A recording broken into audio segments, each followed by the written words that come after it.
ضلع بہنگیر کے جلال پور گاؤں میں مسجد کی بے حرمتی، پولیس تحقیقات کا آغاز۔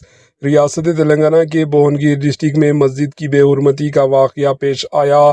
اطلاعات کے مطابق بہنگیر ڈسٹرکٹ کے بوملا رام منڈل کے جلال پور گاؤں میں اتوار کی نصف شب نامعلوم شرپسند مسجد میں داخل ہوئے، کھڑکیوں کے شیشے اور دیگر اشیاء کو شدید نقصان پہنچایا اور مائک بھی چوری کر لیا۔ فجر کی نماز کے لیے آنے والے مصلیوں نے واقعہ دیکھ کر فوراً پولیس کو اطلاع دی، جس کے بعد پولیس نے موقع پر پہنچ کر ثبوت جمع کرتے ہوئے تحقیقات شروع کر دی اور گاؤں میں کشیدگی سے بچنے کے لیے بندوبست کر دیا گیا۔